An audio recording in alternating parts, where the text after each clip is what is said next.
Originally, Peppy and myself got together with a couple other mates playing some songs, playing some cover songs for some mates, 8/8s back in high school. We started jamming with a few guys, and from that we kind of found Kale and Jim. Anyway, I just remember this particular party where I was there and Henschke and Peppy were there.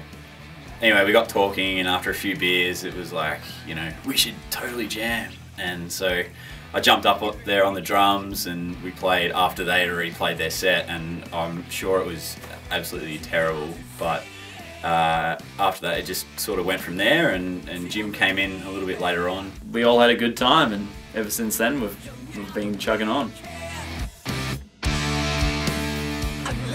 Well, most of it comes from Pep.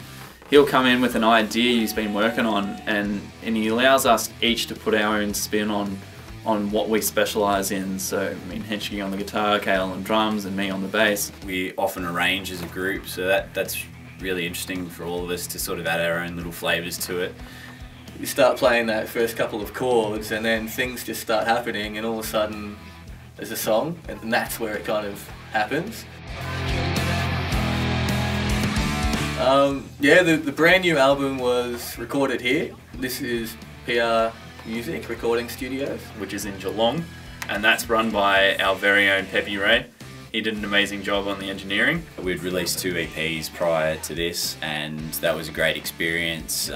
We look back on that very fondly, but yeah, I guess with something like an album, you really sort of ramp it up in your mind that it's a really big thing, and I guess you feel like, oh, you don't want to mess it up. But at the end of the day, it's all about documenting what was going on at that point in time. So I think, you know, we'll look back on it and be really proud of it, which I already am. So.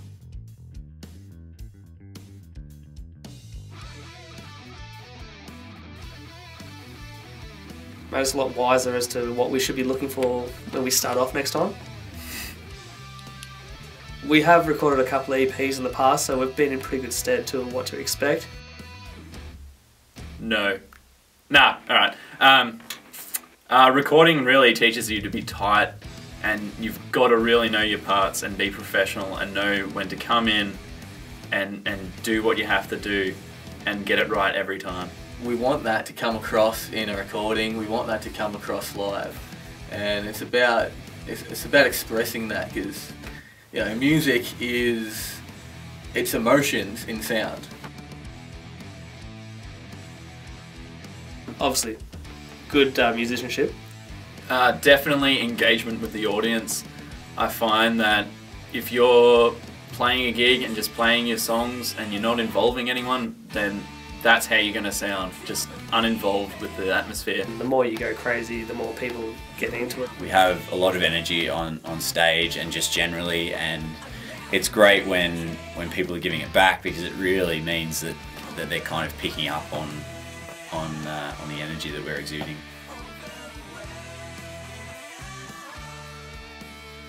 That was a 7-week extravaganza.